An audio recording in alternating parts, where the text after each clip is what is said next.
শবে বরাতের আগের রাত্রে আমার কাছে ফোন এসছে, হুজুর আমাদের গ্রামে এবার রোজা নাই। কেন বাবা রোজা নাই কেন? না হুজুর ওই ইউটিউবে বক্তব্য শুনেছি যে রোজা করবে সে রোজা রাখাটাও হারাম, আর হারাম কাজ যে করলো সেটা কোথায় যাবে? জাহান্নাম। তো পরিষ্কার ভাষা, তাহলে হারাম কাজ করা যাবে। তাই মা বোনেরা ভাইরা অনেকে এবার রোজা রাখিনি বাবু। তাই বললাম তোমাদের ইমাম সাহেব নাই?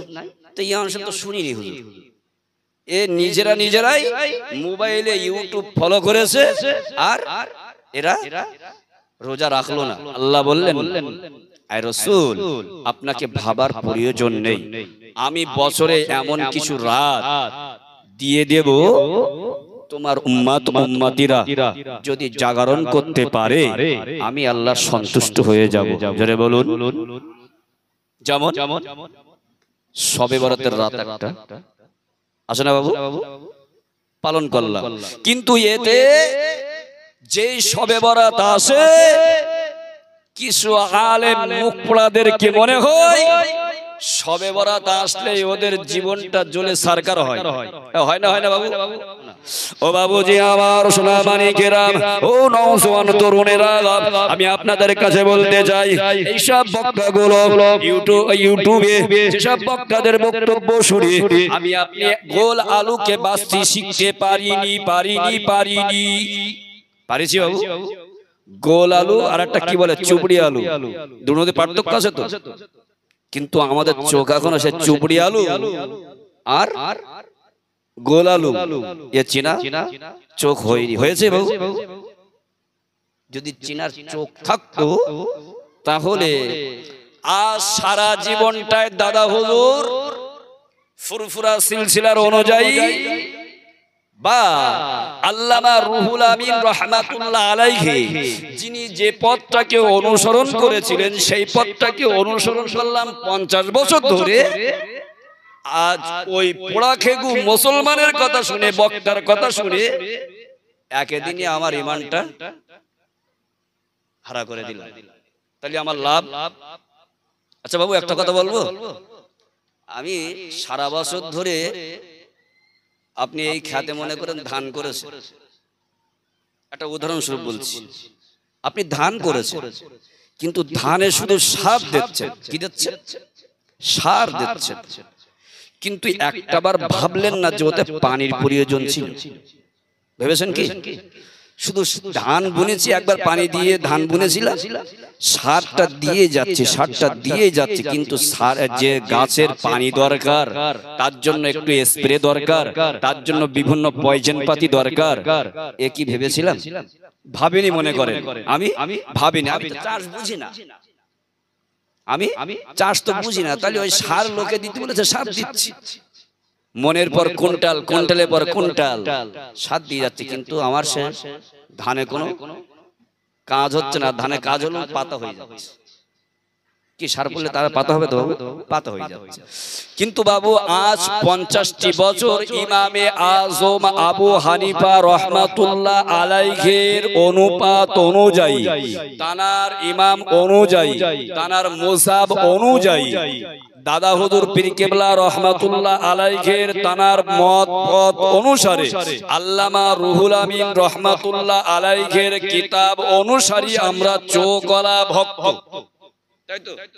আর চোখলা ভক্ত হয়ে আজ 51 বছর বয়সে এসেই আমি আপনি ইউটিউবে বক্তব্য দেখেই সাথে সাথে মতটাকে চেঞ্জ করে নিলাম। জোরে বলুন নাউযুবিল্লাহ। ঈমান হারার সংকট, ঈমান হারার সংকেত। তাহলে এখানে নাউযুবিল্লাহ পড়তে হবে।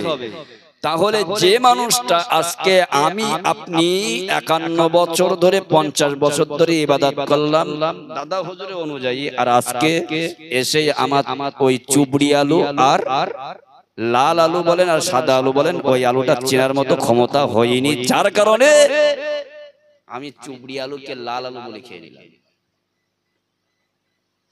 ও বাবজি আমার সোনা মানিকেরা, ও নওজোয়ান তরুণেরা, আপনারা ভালো করে উপলব্ধি করুন, আমি আপনি যদি ইমামে আযম আবু হানিফা রাহমাতুল্লাহ আলাইহি তার জীবনটাকে ফলো করতে পারি, আমি সেজন্য বলেছি আমি দুনিয়ার বুকে খলিফা তৈরি করব, কিন্তু না না না না, আমি উম্মতি মুহাম্মাদীদের জন্য বয়সটা সংকট করে দিয়েছি বলেই তাদের ভিতরে এমনটা মাস আমি দিয়ে দেব, এমনটা রাত আমি দিয়ে দেব, তারা সেই মাসেতে ইবাদত করতে পারলে, সেই রাতেতে ইবাদত করতে পারলে আমি আল্লাহ পাক রব্বুল আলামিন অবশ্যই অবশ্যই তারা সারা জীবনের গুনাহ খাতাগুলোকে maaf করে দিয়ে থাকবো।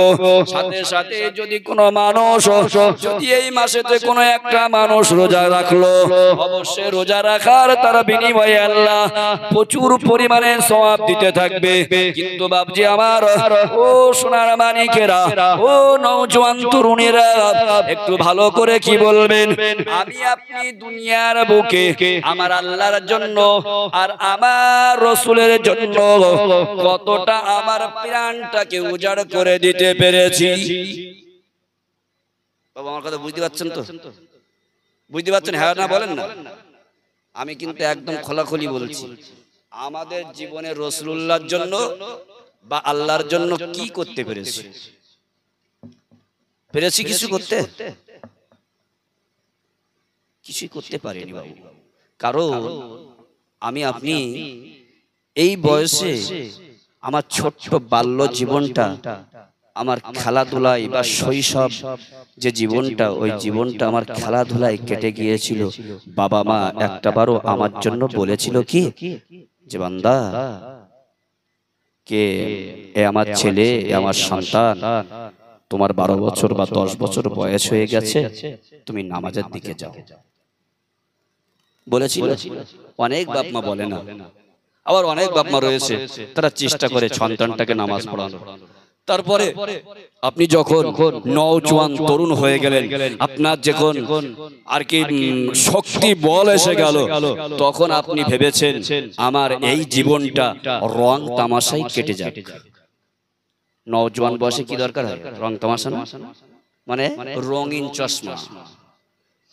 তারপর তৃতীয় অধ্যায়, যখন আমার আপনার কাছে বৃদ্ধা বয়স চলে আসলো, তখন আমি আপনি ভেবেছিলাম আজ আমার টাকা নাই, আজ আমার জন্য বয়স নাই, আজ আমার চোখের মানে দক্ষতা কমে গেছে, আজ আমার হাঁটুর বলটা একত্রিত হয়ে গেছে, পেশাব কখনো হয়, কখন কিভাবে বেরিয়ে যায় এটাও ভাবতে পারি না।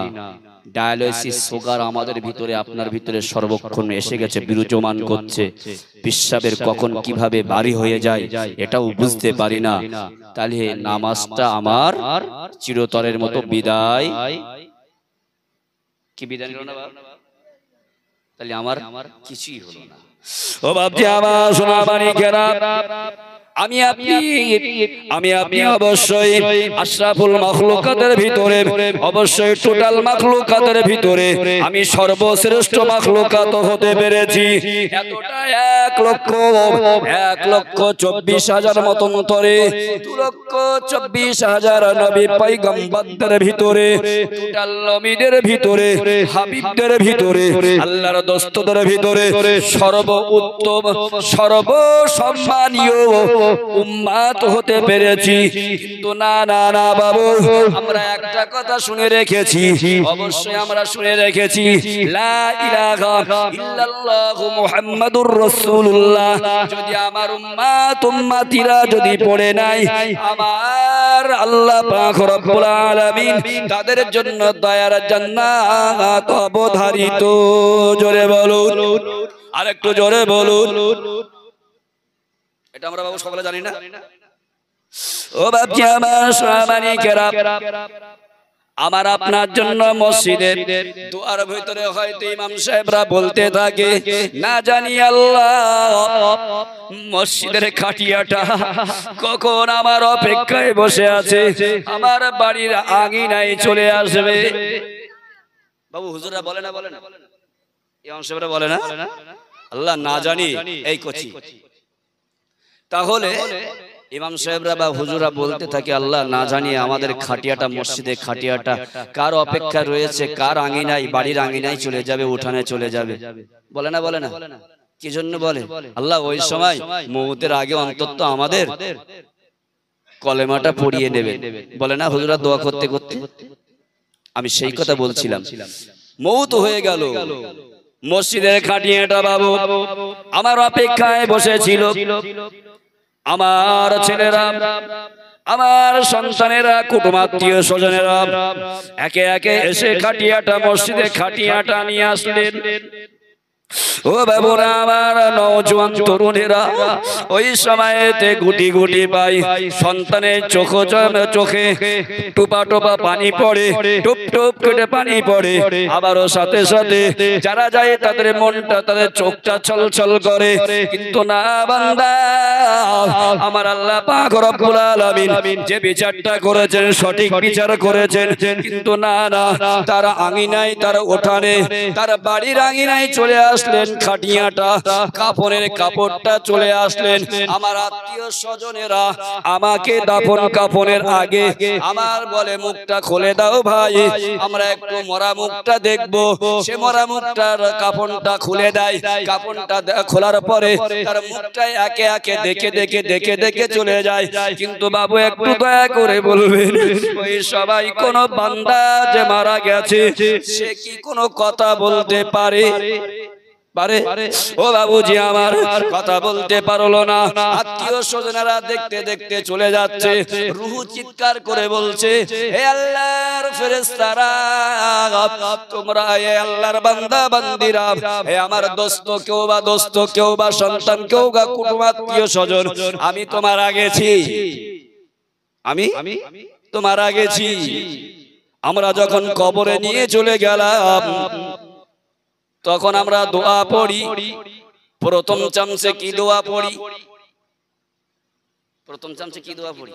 যখন লাশ লাবাই দেয়, বিসমিল্লাহি ওয়া আলা মিল্লাতি রাসূলিল্লাহ। এর মানে কি বাবু? আমি কিন্তু বুঝাতে চেয়েছি, আল্লাহ পাক রব্বুল আলামিনের নবী হযরত ওমর রাদিয়াল্লাহু তাআলা থেকে বর্ণিত, মৃত ব্যক্তি যখন রাসূলুল্লাহ সাল্লাল্লাহু আলাইহি ওয়াসাল্লাম যখন নিচে বা কবরে লাবাতেন জবানায়, তখন ব্যক্তি যখন কবরে লাবানো হতো তখন রাসূলুল্লাহ সাল্লাল্লাহু আলাইহি ওয়াসাল্লাম তখন বলতেন বিসমিল্লাহি ওয়া আলা মিল্লাতি রাসূলিল্লাহ। কে বলতেন? রাসূলুল্লাহ বলতেন, অধিক সময় বলতে দেখতে। তাই বলছে তার মানে আল্লাহর নামে এবং তার রাসূল সাল্লাল্লাহু আলাইহি ওয়াসাল্লামের মিল্লাতের উপরে লাশকে কবরে রাখলাম। জোরে বলুন, জোরে বলুন। তিরমিজি শরীফ হাদিস নাম্বার 1046। বাবজি আমার এইবার বলুন, আমার কবরে রাখলো, দোয়াটা খুব সুন্দর দোয়া না? রাসূলুল্লাহর মিল্লাতের উপরে আপনাকে রেখে দিলাম। বাবু একটু দয়া করে বলবেন, আমরা মিল্লাতের উপরে আসি? আসি বাবু? বাবু আমার কথা হয়তো টক লাগতে পারে, হয়তো সঠিক কথা বলছি তো অনেকটা। বাবু টক লাগছে না তো? হয়তো টক লাগতে পারে। বাবু আমি কিন্তু বাস্তব জীবন দিয়েই উদাহরণ স্বরূপ টানতে টানতে আপনাদেরকে বোঝাতে বোঝাতে এ পর্যন্ত এসেছি। আমি কিন্তু গোড়ার কথা বলিনি, আমি খলিফা তৈরি করব, তাই তো? তাহলে বাবু আমাকে আপনাকে ভাবার দরকার, যদি আমি আমার আল্লাহর প্রতি আর রাসূলুল্লাহর মিল্লাতের উপরে বান্দা তোমাকে কবরে শুইয়ে দিলাম, তাহলে আমাদেরকে ভাবতে হবে আমি কি আমার আল্লাহর প্রতি এবং আমার রাসূলুল্লাহর প্রতি, রিসালাতের প্রতি বা মিল্লাতের প্রতি আমি কতটা আছি, আমি কতটা আছি। বাবু একটু দয়া করে বলবেন, আজকে এখান থেকে ৩-৪ দিন আগে যখন 14ই শাবানের দিবাগত রাত চলে গেল, বাবু মসজিদে কতটা লোক হয়েছিল বলেন? এখন ধরেই নেন 100 লোক হয়েছে, ধরেই নেন 100 লোক হয়েছে। 100 লোক যদি হয়, ইমাম সাহেব মসজিদে উঠে বলল, বাবা আজ তোমরা মসজিদ ভরে গেছো, যদি এই দিনটা প্রতিটি দিন প্রতিটি ওয়াক্তে যদি মানুষগুলোরে পাওয়া যেত, মসজিদের হকটা মনে হয় আদায় হতো। অনেক সময় গ্রামের প্রতি বালা মুসিবত হয়, হয় না? হয় না? তা কি জন্য হয় বলেন দিন? আমার আল্লাহর ঘর আমার ঘরের কানাসে, আমার ঘরের পাশেতে রয়েছে, কিন্তু মসজিদে যাওয়ার সময় আর বান্দা পারে না। কি হয়েছে? পায়ে ব্যথা হয়েছে, হুজুর আমি আর যেতে পারছি, আমি আর যেতে পারছি না। প্রচন্ড গ্যাস, সামনে রোজা আসছে, মানুষ হলো কিন্তু প্রচন্ড গ্যাস হবে, প্রচন্ড গ্যাস হবে। ও বাপজি আমার সোনা মানিকেরা, ও নওজোয়ান তরুণেরা, তাই আমি আপনাকে বলেছি, আমার বাড়ি না, আমার বাড়ির আঙিনাতে, আমার বাড়ির উঠানে খাটিয়াটা চলে আসলো। আমার মেয়ে বা ছেলে বলুন, আমার আত্মীয় স্বজন সুন্দর 3খানা কাপড় নিয়ে চলে আসলেন। সাথে সাথে আমাকে কুলের পানি দিয়ে, কুলের পাতা দিয়ে এবং নতুন সাবান দিয়ে গরম পানি করে দুলাহার মতো আমাকে গোসল দিয়ে দিলেন। অনেক মানুষ মিলে আমাকে গোসল দিলেন। কিন্তু বাবু একটু দয়া করে বলবেন, আমি যে দুলাহার মতো বলেছি, আমি যখন বা আপনারা যখন বিবাহ করতে গিয়েছিলেন, কেউ বাবু নাই, কেউ বা ভাই, কেউ বা দাদা, কেউ বা দাদি আমাদেরকে গোসল করিয়ে দিয়েছিল। তাই আমি বলেছি দুলাহার মতো সাজিয়ে দেবে। তাই দুলাহার মতো ওই দিন আমাকে নতুন সাবান দিয়ে, নতুন গরম পানি দিয়ে, নতুন সাবান দিয়ে, নতুন কাপড় আমাকে পরিয়ে দেবে, সুন্দরভাবে আমাকে গোসল দিয়ে দেবে, সাবান দিয়ে গা হাত পা পরিষ্কার করে দেবে। ও দয়া করে ও আমার নওজোয়ান তরুণেরা, ও বাপজি আমার সোনা মানিকেরা, আমার সামনে শ্রোতা মণ্ডলী যারা বসে আছেন, একটু দয়া করে বলবেন, আমার এই পেটের ভিতরে সুদের কারখানা হয়ে গেছে, আমার ভিতরে জমি বন্ধকের কারখানা হয়ে গেছে। ভাবছি আমার আরো ভাবুন, আমি যে জিনা করেছিলাম প্রত্যেকটা কাজ, গুনার কাজ আমার ভিতরে লিপিবদ্ধ আছে। কিন্তু বাবু একটু দয়া করে বলবেন, আমি পশ্চিম কোন দিকে চিনতাম না, মসজিদ কোন দিকে চিনতাম না, ইমাম সাহেবের বিরুদ্ধে কথা বলতাম, চায়ের দোকানে গিয়ে মুনাফিকতা করতাম, কিন্তু একটাবার ভাবলাম না যে মসজিদ কিবলা কোন দিকে আমার। তাহলে আমাকে যখন কাফনের আগে যখন আমাকে ফরজ গোসল করিয়ে দিল, আমাকে ফরজ গোসল করিয়ে দিচ্ছে, আমি তো জীবনে পশ্চিম কালেও ফরজ গোসল করিনি, আর আজকে মরা পরে ফরজ গোসল দিচ্ছি। বাবা কথা কি বড্ড খারাপ বললাম নাকি বাবু? একটু কথা বলেন না। আমি তো জীবনে ফরজ গোসল করিনি। ফরজ গোসল কি সেটাও আমরা মুসলমান জানি না।